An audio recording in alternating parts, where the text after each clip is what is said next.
C'est quelque chose qui n'est pas très populaire comme sujet de prédication, mais il faut absolument parler. Car une voix doit crier.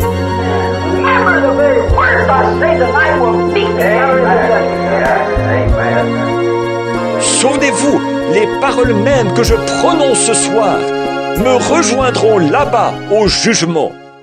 Encore une fois, nous vous saluons dans le précieux nom de notre Seigneur Jésus-Christ. Nous sommes contents de vous retrouver encore une fois de plus.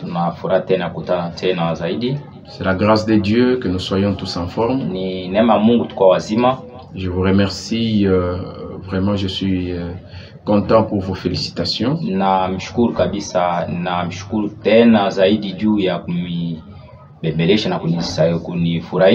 Pour la première vidéo que nous avons fait. Nous sommes vraiment flattés par vos encouragements. Que Dieu vous bénisse beaucoup. Aujourd'hui, je vais parler sur l'entraînement. Nous allons prendre Jean chapitre 14 verset 2. Il y a plusieurs demeures dans la maison de mon père. Si cela n'était pas, je vous l'aurais dit. Je vais vous préparer une place.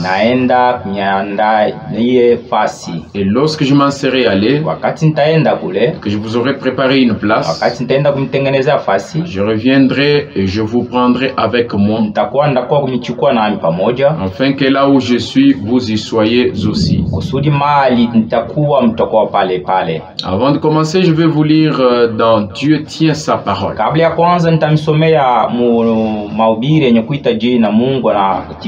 Prêché le 7 avril 1957 matin.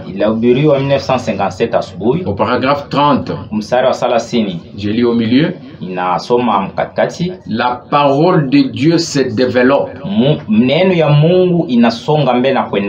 Et nous devons nous développer à mesure que la parole de Dieu se développe. À mesure que le temps avance, la science se développe. Et si le monde naturel, l'homme est le même, il est le même homme qu'il était il y a 6000 ans. Quand Dieu l'a créé, et à la même il a la même capacité intellectuelle. Il a le même intellect. Il est exactement le même homme, avec le même cinq sens qu'il était il y a des milliers d'années. Mais regardez le progrès qu'il a fait au cours des 50 dernières années.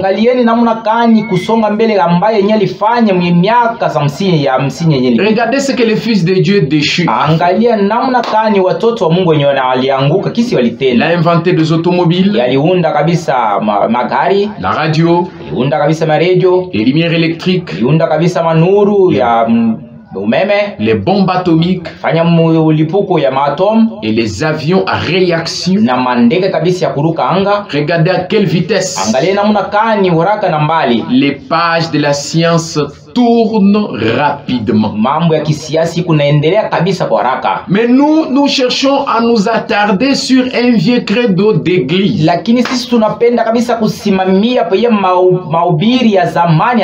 Et rester là alors que Dieu veut que nous développions la parole.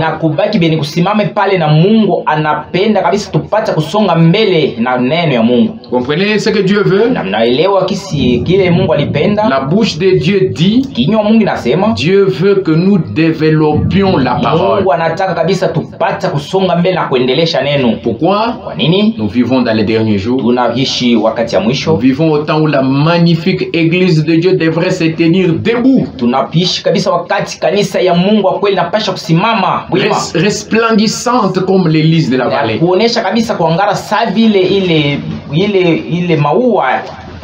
Je voudrais seulement vous dire que Dieu, il veut que nous puissions développer la parole. La parole est là, elle nous a été accordée, elle nous a été prêchée.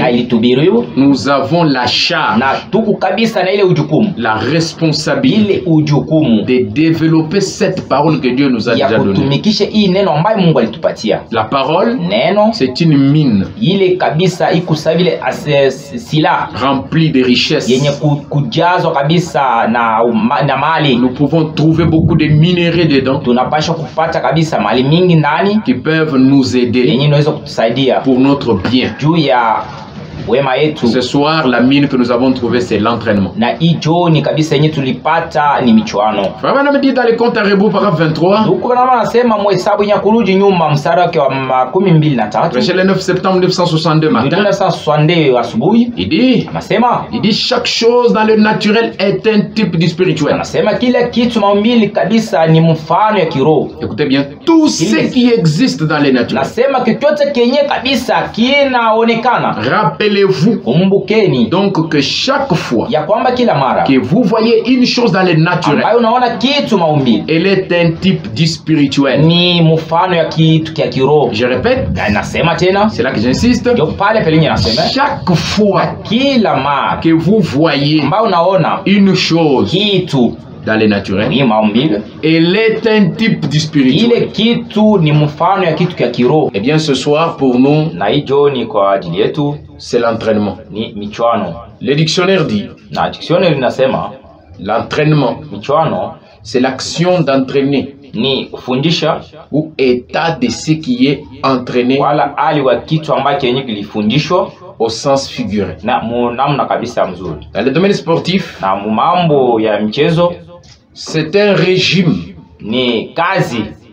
ou des exercices par lesquels on prépare un athlète pour une compétition.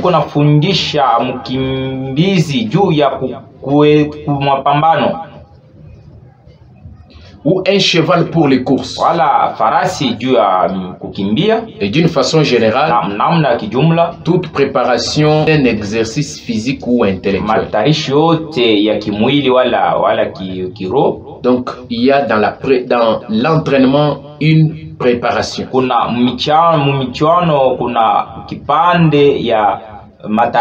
le domaine militaire,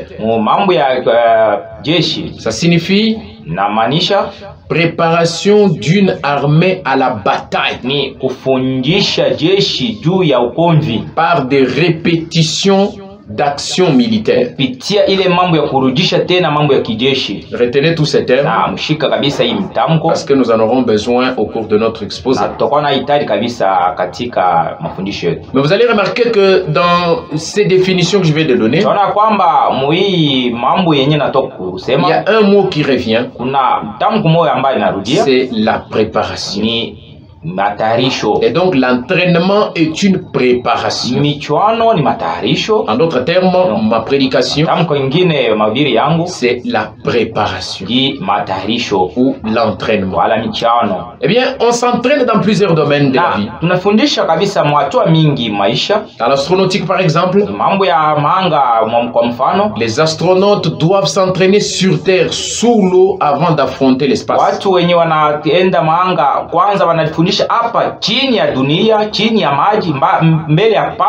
Dans le domaine des sports, le sportif s'entraîne sur un terrain avant d'affronter leurs adversaires au stade.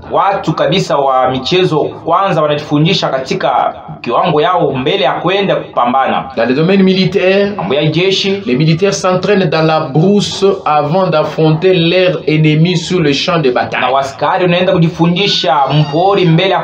Dans le domaine de la médecine, les médecins s'entraînent dans des hôpitaux en stage avant d'affronter des cas directs.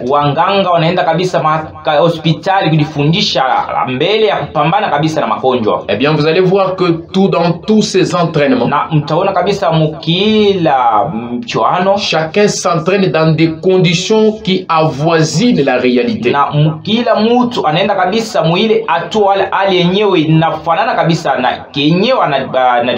Des conditions qui sont semblables aux conditions dans lesquelles il va aller affronter sur le terrain.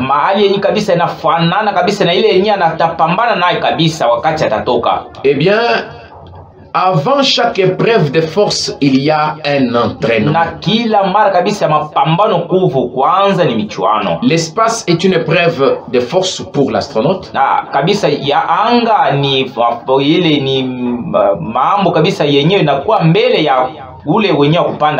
Et il doit s'entraîner avant d'aller dans l'espace. Le champ de bataille est une épreuve de force pour un militaire.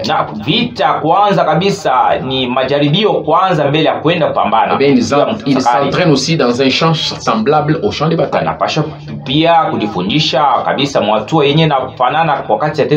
Et dans tout ça, l'objectif reste toujours le même.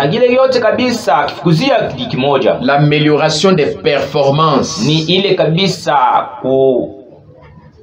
L'amélioration des capacités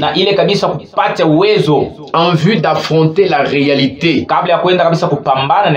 sans tâtonnement. Mais pour ce soir, nous pouvons aborder dans beaucoup de sens, dans beaucoup de domaines,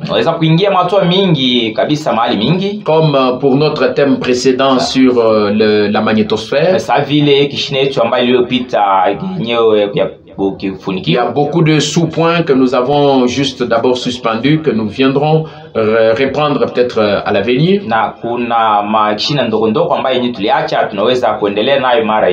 De même aussi pour l'entraînement. Je vais juste prendre un domaine dans lequel nous allons tous nous plonger.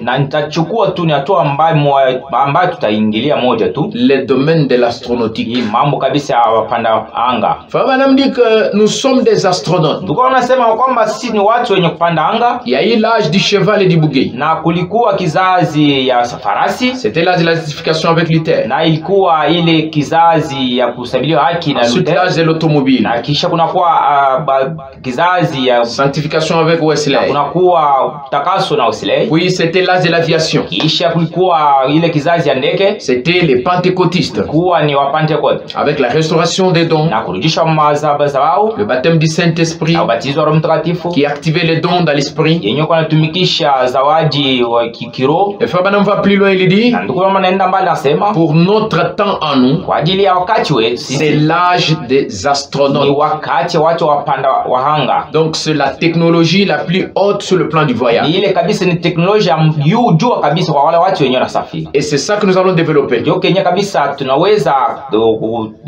Parce que nous sommes dans l'âge de l'astronautique. Ainsi, j'ai pris quelques déclarations que les astronautes ont faites. Nous allons examiner chaque déclaration en rapport avec la parole de Dieu. Première déclaration. Voici ce qu'un astronaute a dit. Il est absolument certain qu'un jour notre planète deviendra pratiquement inhabitable.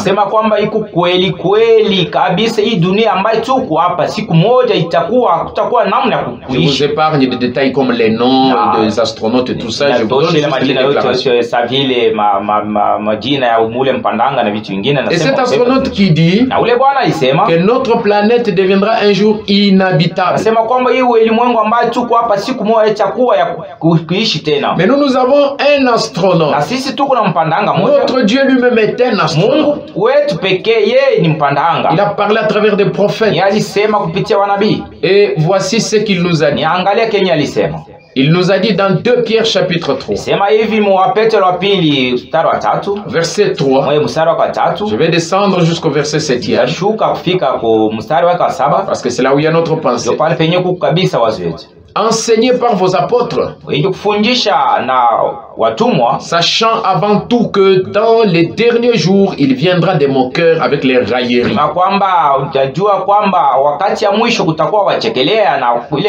Marchant selon leur propre convoitise. 4. Et disant où est la promesse de son avènement. Car depuis que les pères sont morts, tout demeure comme dès le commencement de la création. Ils veulent ignorer en effet que les cieux existaient autrefois par la parole de Dieu. De même qu'une terre tirée de l'eau, c'est ce qui s'est passé au commencement. Au commencement, Dieu créa les cieux et la terre. La terre était informe et vide. Il y avait des ténèbres au-dessus de l'abîme. Et la terre tout entière était couverte de l'eau. Et c'est de là que Dieu a tiré la terre. C'est ce que Pierre est en train de parler. Il dit, il a tiré de l'eau cette terre et l'a formé au moyen de l'eau. Nous disons Amen. Et que par ces choses le monde d'alors périt, submergé par l'eau. Donc la même eau de laquelle est tirée la terre, c'est la même eau qui a fait périr la terre, le monde. Or le monde c'est quoi? C'est le cosmos, c'est le système, l'ordre du monde. Tout ce que nous voyons aujourd'hui, les planifications, la politique, toutes sortes de systèmes que l'homme a installés sur la terre. Voilà, donc, et on continue la lecture. Tandis que par la même parole, les cieux et la terre d'à présent sont gardés et réservés pour le feu. Vous voyez que le monde d'autrefois a été submergé par l'eau, et le monde d'aujourd'hui sera terrassé par le feu. Donc se réserver pour le feu, pour le jour du jugement et de la ruine des hommes impies. Alors, nous comprenons que cette déclaration des astronautes trouve déjà sa place de notre côté. Autre déclaration. Nous devons alors trouver une autre terre. Voilà. Les hommes de science, les hommes politiques, les gouvernements du monde sont en train de dépenser des milliards de dollars chaque jour à la recherche des planètes habitables. Et ils en ont déjà trouvé plus de 200. Il y en a beaucoup dans notre galaxie. Mais parmi toutes les planètes qu'ils ont découvertes, il y a une planète sur laquelle ils ont concentré leurs pensées. Ils appellent ça Kepler 22b. Pour y arriver, il faut un minimum de 200 ans la vitesse de la lumière.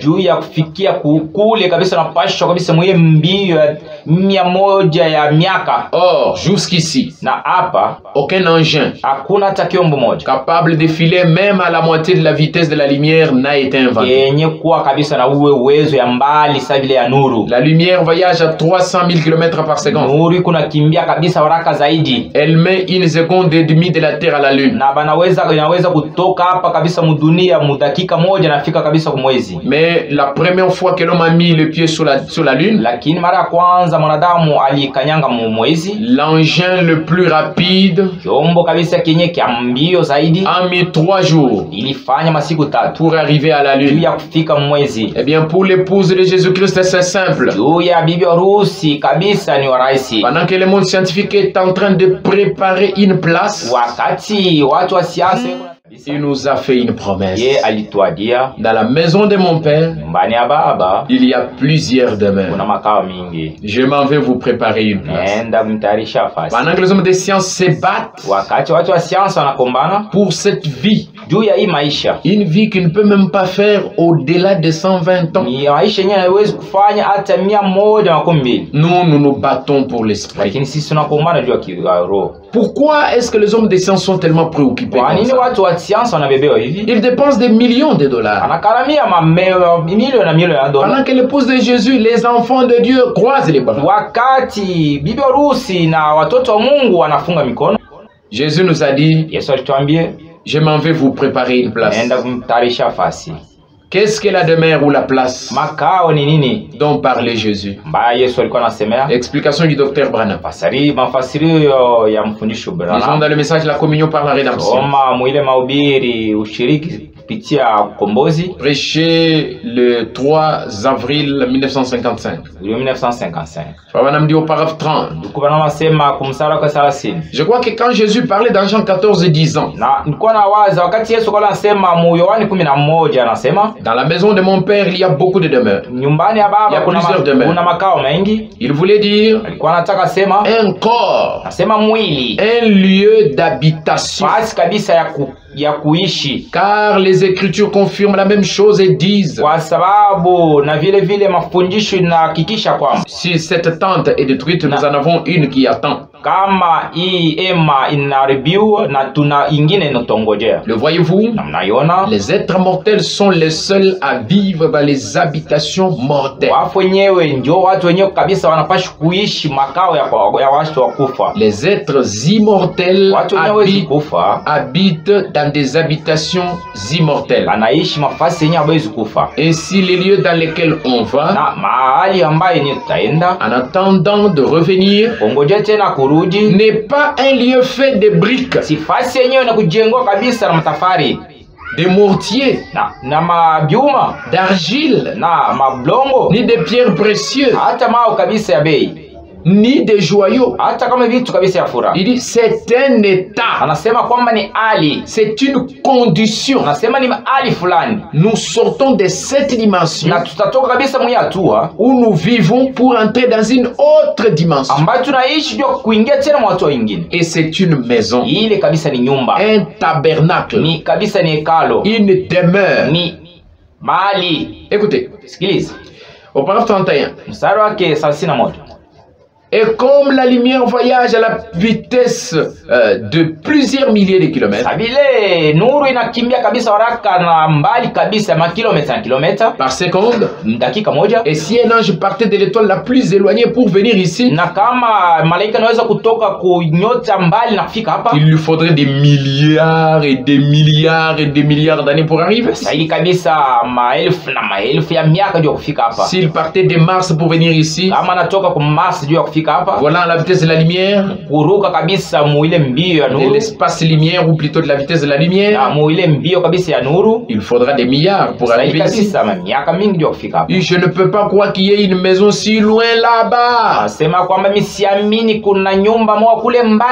Mais je crois que cette maison dont Dieu parlait est ici maintenant. Quand nous cessons d'être mortels ici, c'est là que nous, les êtres mortels, nous entrons là dans l'immortalité, là-bas dans un lieu. Je crois que c'est là que se trouve Jésus aujourd'hui. Le Seigneur Jésus ressuscité. Pas très loin, là-bas, quelque part, à des millions de kilomètres. Mais juste ici présent, avec nous maintenant. Comprenez ce que Branham dit? Donc la demeure c'est un corps. La place que Jésus est allé nous préparer, c'est un état. C'est une dimension. Continuons. Une autre déclaration. L'humanité a le choix entre rester à ne rien faire et devenir victime de l'extinction de la masse. Donc une extinction de la masse, beaucoup de gens qui meurent. Vous avez le choix entre ça ou chercher à préserver votre espèce ailleurs. Oh, ces gens font certaines déclarations, mais ils ne savent pas comment ça fait inspirer. Et si le monde païen pense comme ça, ils fournissent tous les efforts pour y arriver. Ils font des entraînements. Que devrait penser un homme qui prétend être chrétien et qui est conscient que ce monde d'à présent est réservé pour le feu? Ce n'est pas de la science-fiction. La NASA travaille au départ de l'homme pour l'immensité spatiale. Cette société-là qui s'intéresse aux choses de l'espace. Mais si la NASA terrestre travaille à ça, au départ de l'homme de la Terre vers l'espace, qu'est-ce qui se passe dans le domaine spirituel? La NASA céleste est en train de travailler. C'est le Saint-Esprit. Il travaille à notre départ pour le voyage au-delà des étoiles. Lisons quelque chose qui va nous nourrir. Question-réponse du 12 janvier 1961. Au paragraphe 385. Il répète la commission qui lui a été donnée à Loyo, à la rivière. Il dit de même que Jean-Baptiste a été envoyé pour préparer la première venue de Christ. Il est envoyé avec ce message qui préparera la seconde venue de Jésus. Eh bien, le message. Qu'est-ce que Fouvanam est venu faire? Il est venu nous entraîner. Parce que nous sommes des astronautes qui un jour sommes appelés à quitter la Terre. Dans un vaisseau spatial. Dans une fusée qui va nous propulser dans les hauteurs. Et le message de Fouvanam est venu pour nous préparer pour ce départ qui est imminent. Dans le fou de Gadara, paragraphe 11. Il dit, regardez dans la brochure, la première que j'ai écrite, intitulée Jésus-Christ est le même hier, aujourd'hui, éternellement. Comment les grands journaux de Louisville dans les Kentucky et partout ont écrit, une lumière mystique apparaît au-dessus d'un prédicateur baptiste local pendant qu'il baptisait. C'était pendant qu'il s'était là et qu'il me parlait là même devant au moins 10 000 personnes. Et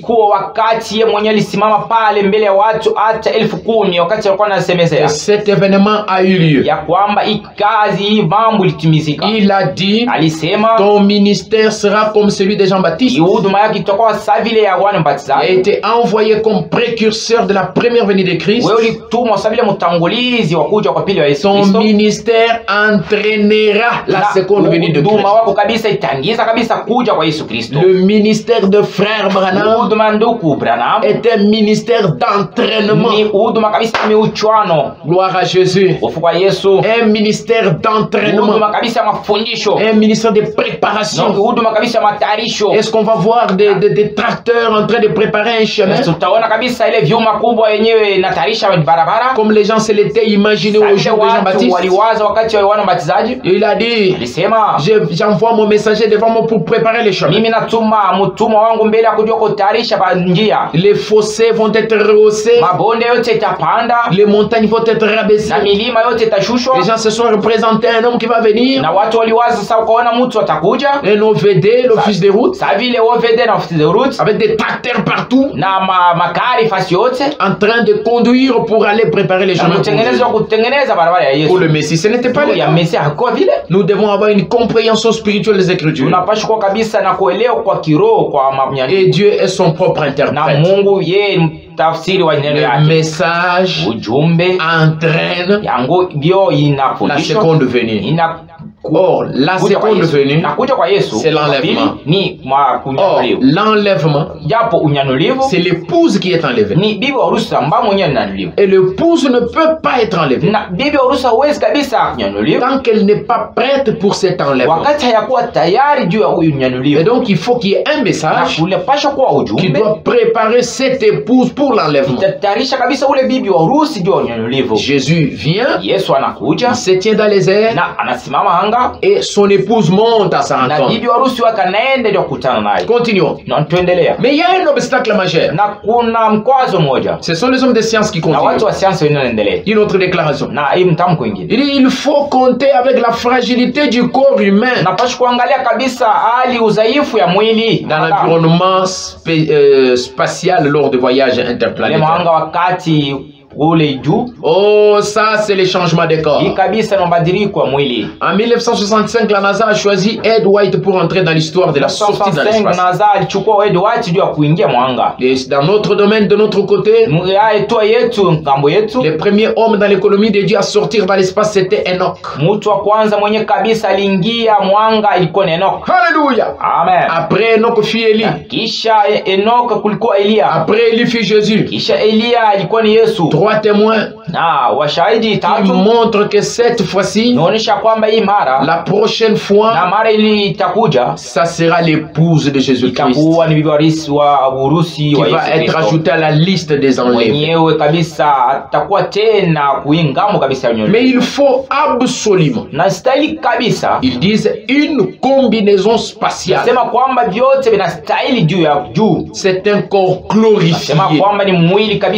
Vous ne pouvez pas sortir dans l'espace sans avoir une combinaison spatiale. C'est très dangereux. Alors pour s'adapter là-haut, il faut s'entraîner sur la terre. Quand est-ce que l'astronaute s'entraîne?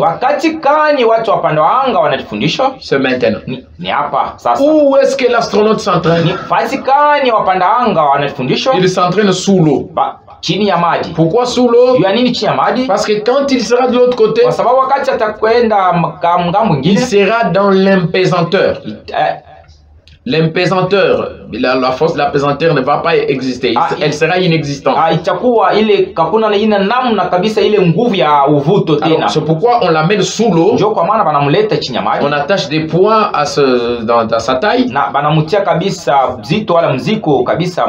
Et on crée une sorte d'impesanteur artificiel.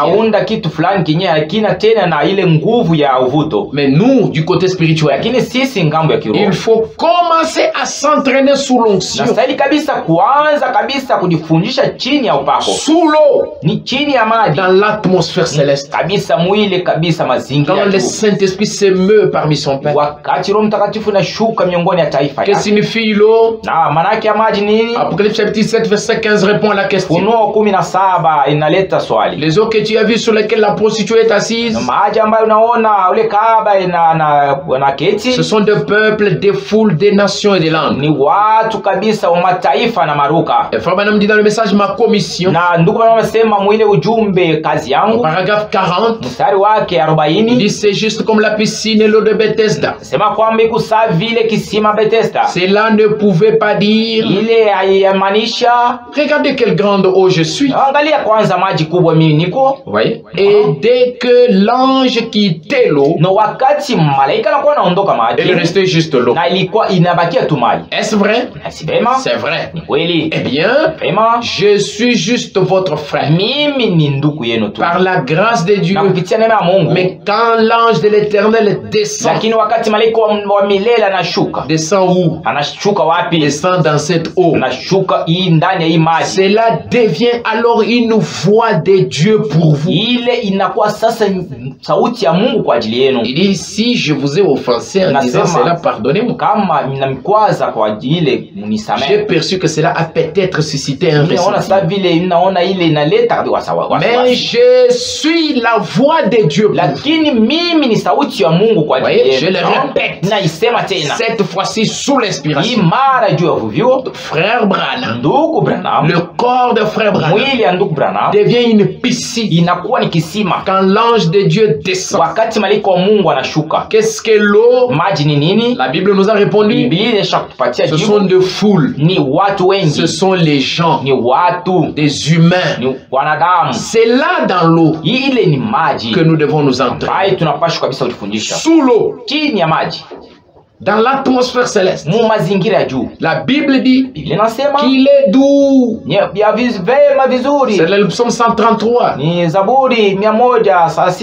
Dit qu'il est doux et agréable pour les frères de demeurer ensemble.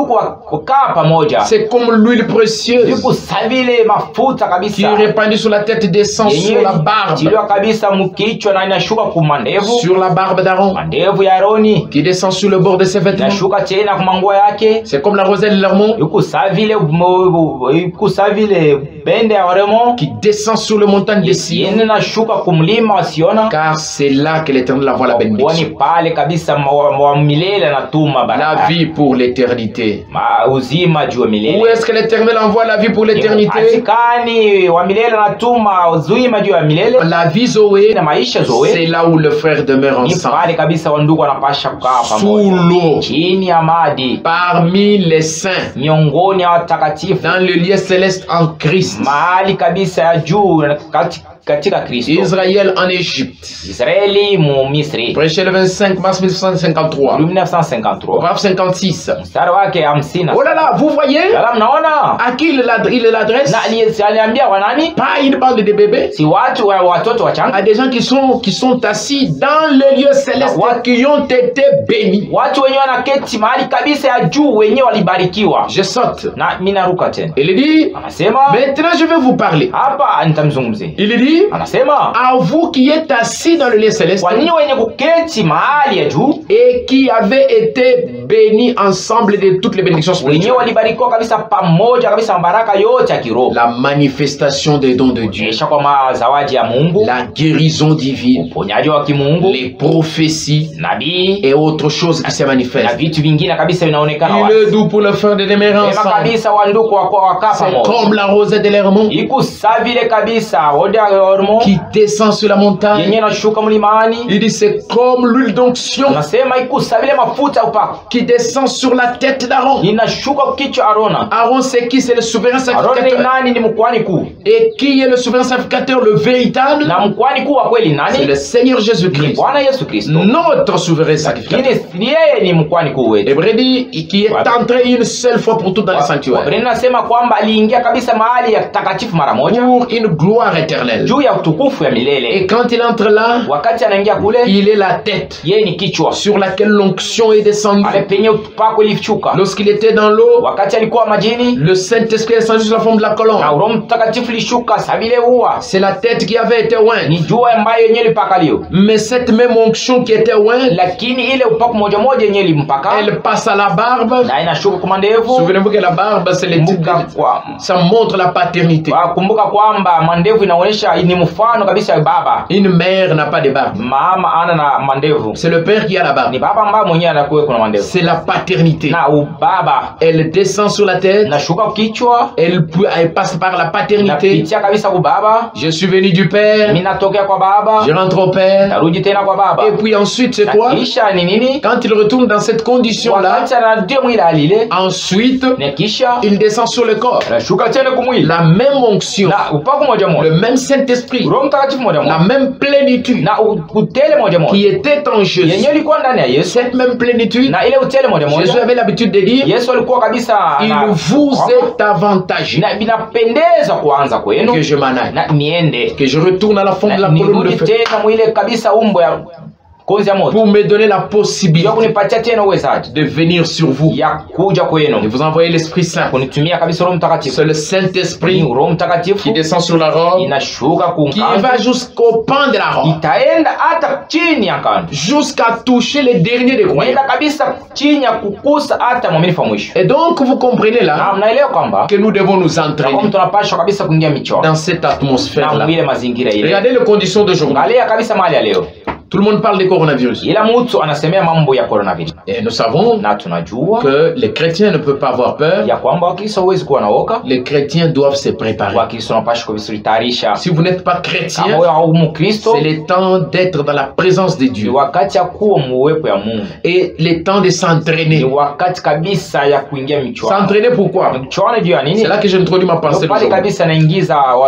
Parce que il y a une preuve de force qui est devant nous. Il y a un enlèvement. Et avant cet enlèvement, il y aura des événements qui vont se produire. Nous les verrons de nos yeux. Mais Dieu ne permettra pas que l'épouse de Jésus-Christ passe par la tribulation. Parce que l'épouse ne sera pas jugée. Elle est déjà jugée. Pendant ce moment, elle est déjà nettoyée. Elle est déjà purifiée. Or, la tribulation, c'est la purification. Elle va purifier l'église. Mais l'épouse est déjà purifiée. Elle ira au ciel avant que la tribulation ne commence.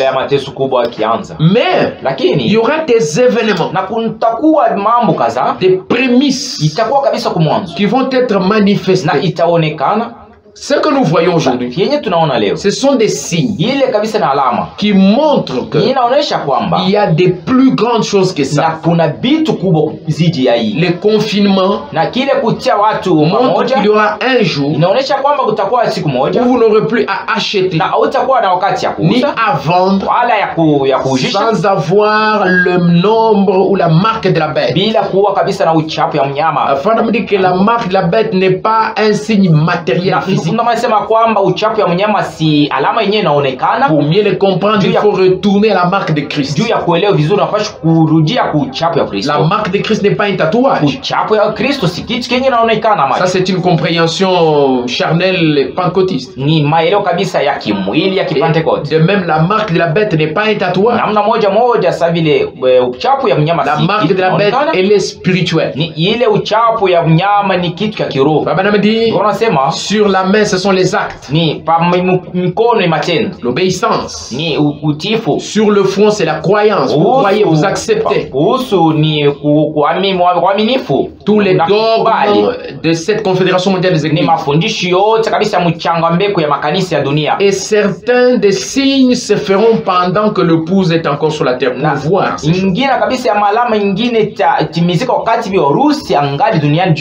Et ça ne va pas évoluer très loin et l'épouse sera là. Et donc on ne passera pas par la tribulation. Mais pendant ce moment-là, où le grand confinement aura lieu, comment nous allons faire pour garder l'atmosphère? Comment nous allons faire pour rester dans l'ambiance spirituelle? Comment nous allons faire pour communier? Nous serons dans nos maisons. On n'aura plus la possibilité de marcher. C'est pourquoi j'ai aimé ce que Joseph Branham a dit dernièrement. Il a dit ce confinement. J'ai beaucoup aimé ça parce qu'il a cité le terme qui m'était déjà venu en tête. Parce que ce thème sur l'entraînement, c'est un message que j'ai déjà prêché il y a beaucoup de mois. kuhubiri kuisha kupita miezi mingi. Et il dit na Yusufu Brahma c'est un entraînement. Nasema kwamba hii ni michuano. Parce que le jour où ils vont fermer les églises comme la nôtre, kwa sababu wakati itakuwa batafunga makanisa vile yetu, nous sisi l'épouse de Jésus, bibi wa harusi wa Yesu Kristo, nous n'allons pas manquer de communier. Hatutakosa kushiriki. Nous aurons culte. Na tutakuwa na ibada. Même si on ferme nos églises, hata kama wanafunga makanisa yetu, nous aurons culte. Sisi tutakuwa na ibada avec notre pasteur. Na pastor wetu. Notre pasteur, c'est William Branham. Ni William Branham. Le pasteur de l'âge. Ile kabisa ni mchungaji wa. Nous serons dans nos maisons avec les bandes. Kwa nyumbani kwetu na mutepe. Tout de suite là je viens d'écouter avec la petite famille que j'avais les bandes. Hapa ninatoka kusikia kabisa utepe na watu kidogo tepe. C'était vraiment merveilleux. Na ilikuwa kabisa tukufu sana. Et l'onction était forte dans la salle. Na upako ilikuwa kabisa mingi katika ça nous a tellement loin. Na ilitupaka kabisa. Et ça a augmenté notre foi. Na iliongeza tena imani. Alors le coronavirus,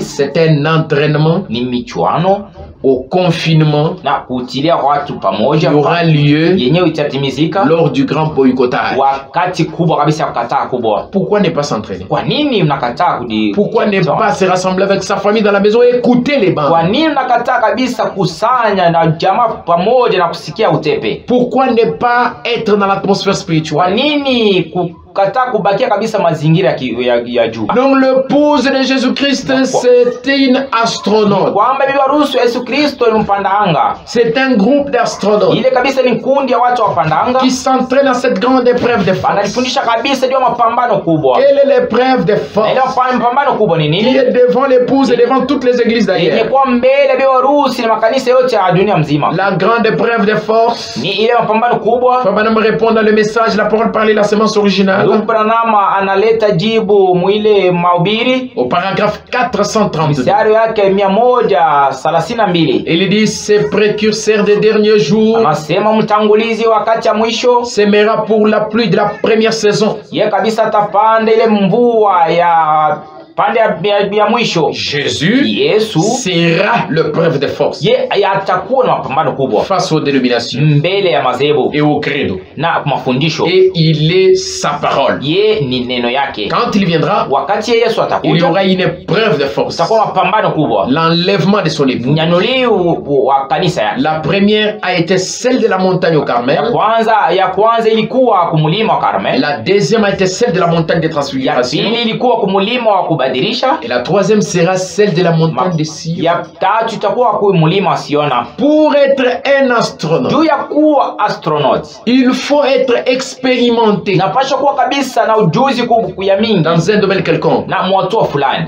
C'est ça la condition pour être un astronaute. Ile kabisa ni akizo juu kwa kabisa mpandanga. Il y a beaucoup de conditions. Na kuna makizo mingi. C'est l'une de conditions. Ni mmoja kabisa wa kizo. Devait être soit expérimenté dans la médecine. Napasha kuwa mara nyingine unajua mambo ya mganga. Vous devez être peut-être dans l'armée, vous avez évolué dans l'armée. Unatumika mujeshi, etc. Na kadhalika. Mais surtout il y a un métier obligatoire. Mara mingi kuna kazi yenyewe kabisa inashurutisha. Être pilote. Kuwa kabisa mtu mtembeza ndege. Avoir un certain nombre d'heures parcourues en tant que pilote de l'air. Na masaa fulani yenyewe unashakimbia kabisa saa vile mtembeza ndege. Baba me dit que l'aviation c'est le pentecôtisme. Ndugu wanasema kwamba mambo ya ndege ni mambo ya Pentecoste. L'âge du baptême du Saint-Esprit avec la résurrection des dons. Ni wakati wa ubatizo wa Roho Mtakatifu na urudisho zawadi. Et donc vous devez avoir un domaine dans lequel vous vous entraînez. Munapasha kuwa kabisa mwatua fulani yenyewe ambayo unalifundishwa. Il y a des gens qui ne connaissent même pas leur position. Na watu wenyewe hawajui kabisa hata msimamo yao. Quelqu'un qui ne connaît même pas quelle est sa place dans le corps de Christ. Mtu mwenye hajui hata nafasi yake ndani ya mwili wa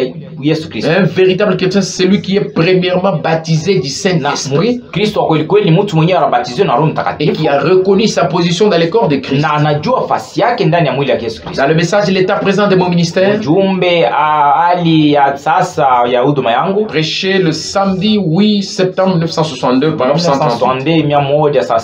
Combien de chrétiens ici présents sont dans la voie chrétienne? Wakristo ngapi hapa wanaweka munjia ya Ukristo? et sont heureux d'avoir commencé il y a longtemps. Vous avez pris votre départ. Vous avez continué tout au long du chemin.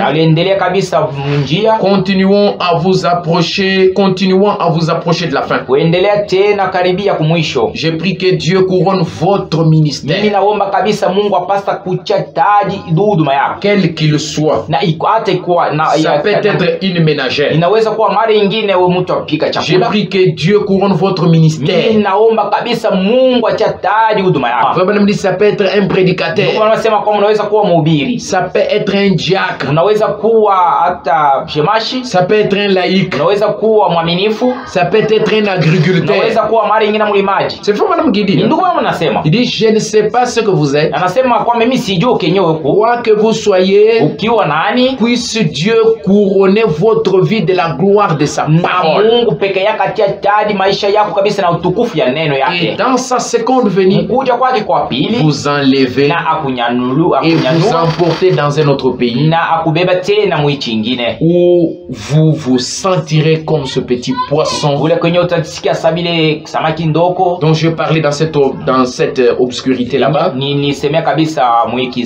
Voyez-vous, vous ne pourrez pas monter là-haut avec ces genres de corps. Il dit, vous ne pourrez non plus pas non plus monter comme des astronautes. Vous devez être dans une cuve. Une cuve pressurisée. Vous n'avez pas été pressurisé pour cela. Mais lorsque Dieu vous change, alors vous êtes pressurisé. Alors vous allez aller dans l'enlèvement. Et quand vous aurez perdu ces vieux sens terrestres, et que vous serez parti dans ces chemins glorieux de la croix, rentrant à la maison avec Jésus. Voilà comment Madame dispose ces choses. Il dit qu'il couronne votre ministère. Et c'est quand il couronne votre ministère, alors en ce moment-là, que vous êtes prêt. Or, le ministère, quand nous parlons dans le sens strict du ministère, c'est le ministre, c'est-à-dire le apôtre, prophète, Ephésiens 4. Donc. Mais ici, quand il parle du ministère, il parle de votre place dans les corps de Christ. Il parle de votre position dans le corps de Christ. Il dit qu'il couronne votre ministère. Qu'il couronne votre vie de sa part. Et dans sa seconde venue, vous enlevez et vous emportez dans un autre pays. Donc ces choses sont liées. Même pour l'adoption, Dieu vous adopte dans votre domaine.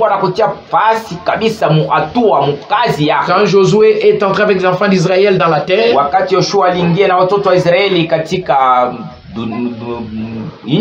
c'était les types du Saint-Esprit. C'est d'abord la maîtrise de l'aviation. Vous maîtrisez l'aviation. Vous conduisez l'avion de l'air. Vous maîtrisez les domaines de la Pentecôte. Et là, vous êtes positionné. Vous avez un domaine. Vous êtes prédicateur. Faites votre travail coréen. De tout votre cœur. Ou alors ne le faites pas du tout. Et vous le faites. Dieu vous adopte sur votre position.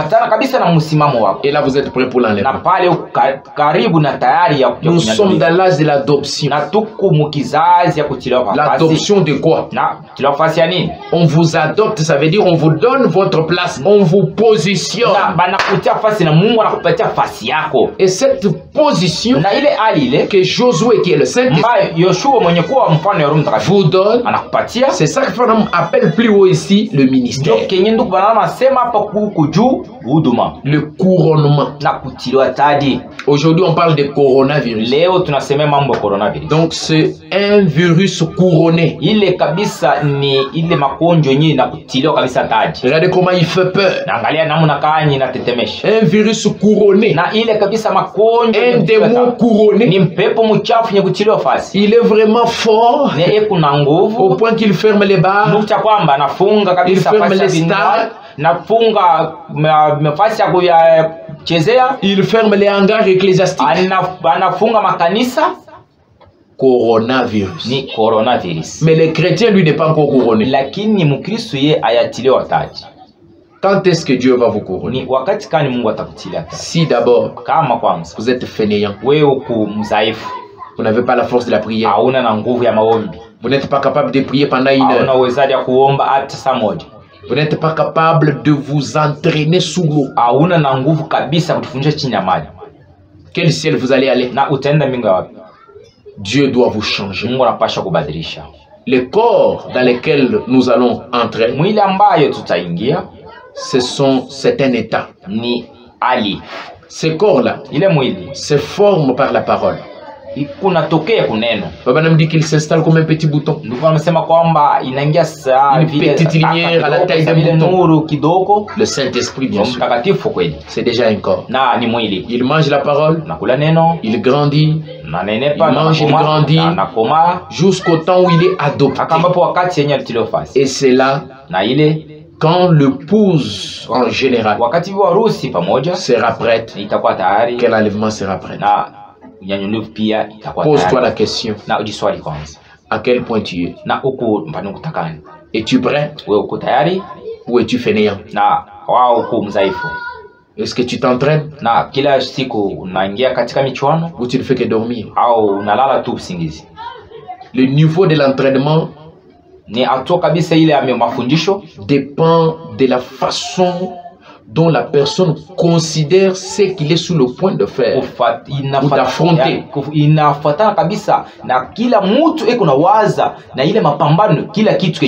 Mais vous voulez qu'on vous apporte tout sur le plateau.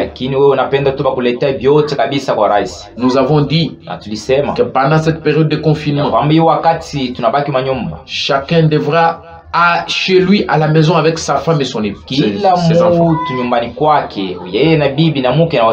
À l'heure du culte, il dit bien, c'est l'heure. Il prend une bande, il le met, il commence à suivre. Bien sûr qu'il y en a qui le font.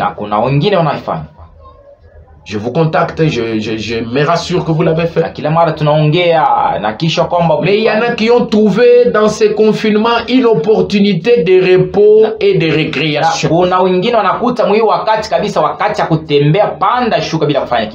Entraînez-vous. L'heure est trop tardive. Je ne sais peut-être pas trouver des mots qu'il faut. Mais je vous dis, avec le peu de mots que je peux dire, entraînez-vous. Frère Branham dit dans le message, le départ secret soudain de l'église, paragraphe 19. Les gens vivent aujourd'hui comme si juste avant la venue du Seigneur Jésus, il allait envoyer une cohorte d'anges à tous les journaux. Watu wanaishi leo savile kuja kwa Yesu Kristo, savile atatuma wa malaika kupitia magazeti. Et que pendant environ une année, mwaka moja, on annoncerait cela dans les journaux à travers le monde. Na watatangaza hii kabisa katika WhatsApp dunia mzima. Disant à telle date, kusema kwamba mutarehe fulani Jésus viendra. Yesu atakuja. Et que cela serait diffusé à la radio et à la télévision et partout. En indiquant le jour précis et l'heure exacte où il viendrait. Maintenant, c'est ainsi que les gens vivent aujourd'hui. Mais Dieu a dit dans sa parole que ce serait comme un voleur venant dans la nuit. S'il n'en était pas ainsi, les gens diraient, comme le monde le pense aujourd'hui, oh, eh bien, il y a encore beaucoup de temps. Ce serait bien annoncé. Et pourtant, vous voyez, cela est annoncé. Maintenant, c'est une annonce secrète. Hapa sasa ni tangazo kabisa ya siri. C'est destiné seulement yenye kuangalia tu à ceux qui veulent l'entendre. Kwa wale wenyewe wanapenda kuisikia. À ceux qui veulent prendre cela en considération. Kwa wale wenyewe wanaweza kuchukua ile kwa na mafaa. Et aussi à ceux qui aiment le Seigneur. Na wale wenyewe wanampenda Bwana. Qu'en serait-il pour certains d'entre vous qui êtes plus âgés? Si l'un de vos bien-aimés, votre mère, votre père, votre bébé s'en était allé et qu'ils aient été absents pendant beaucoup d'années et que vous savez qu'il pourrait apparaître à n'importe quel moment, eh bien vous feriez nettoyer toute la maison. Vous seriez simplement prêt et vous auriez l'œil sur la route, sur chaque phare de voiture qui prendrait les virages. Vous penseriez que ce sont eux.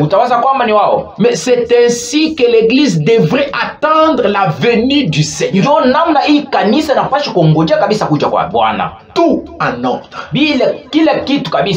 tout préparé, tout bien emballé et prêt à aller dès qu'il viendrait, parce que ce sera en un instant.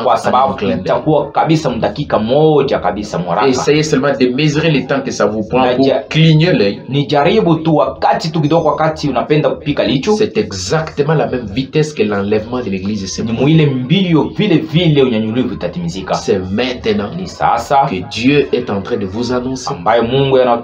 C'est maintenant que la radio céleste, la télévision céleste est en train de mettre. Ne soyez pas paresseux. Occupez-vous des affaires du Père. Ne trouvez pas dans cette occasion une opportunité pour vous d'être en repos.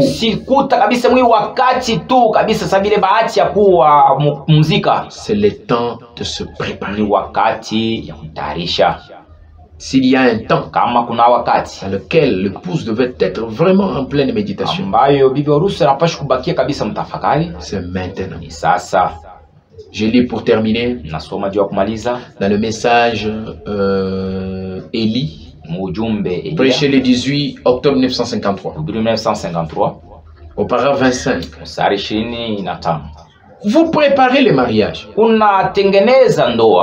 Vous dites, pourquoi dois-je me préparer? Pourquoi dois-je commencer à me préparer à rencontrer Dieu, prédicateur?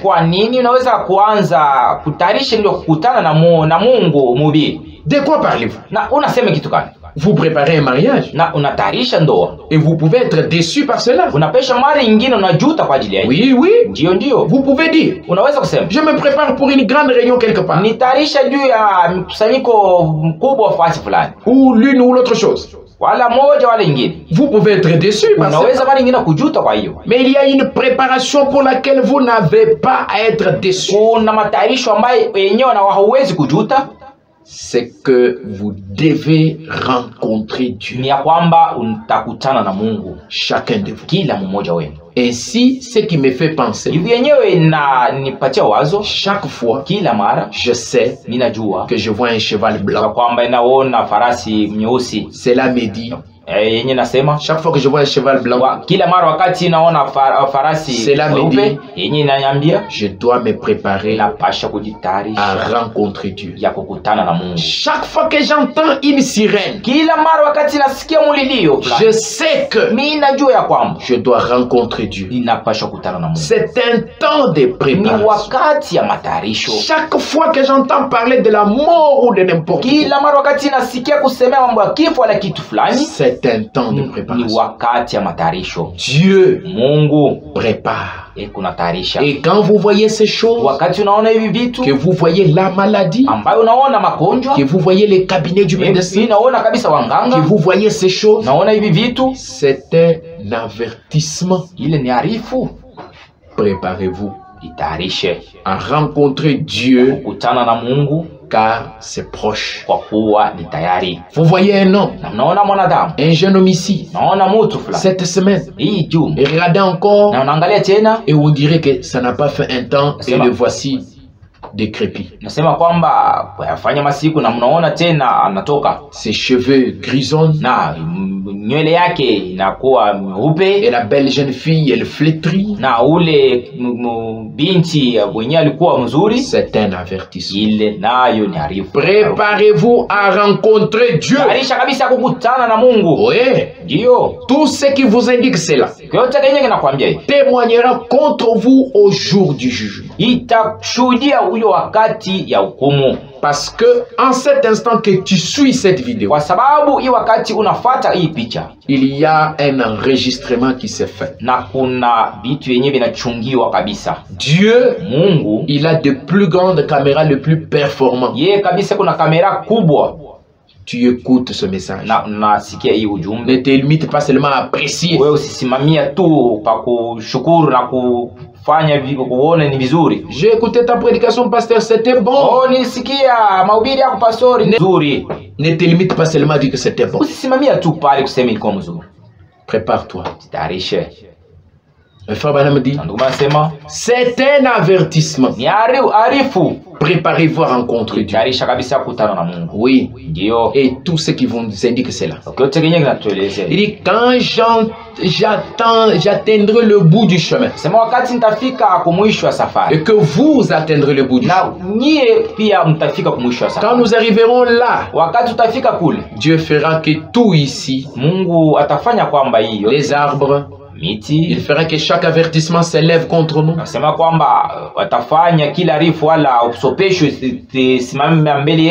Au jugement. Même les cris des méchants vous condamneront. Quand les cris des méchants qui sont en enfer, quand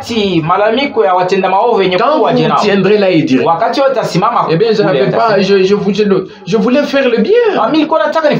Il y en aura des millions en enfer qui diront, tu dois le condamner. Car j'avais eu la même intention. Et tu m'as envoyé ici en bas. Tu ne seras pas juste, oh Dieu, si tu le laisses s'en tirer avec ça. Mes frères et sœurs, ces déclarations que Frère Branham fait sont très fortes et nous devons en prendre. Pour ce soir, que le Seigneur vous bénisse richement. Nous allons nous retrouver à la prochaine.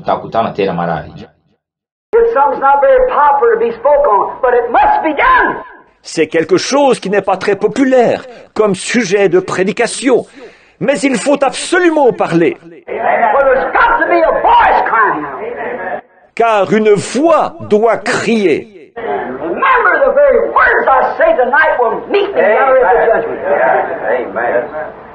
Souvenez-vous, les paroles mêmes que je prononce ce soir me rejoindront là-bas au jugement.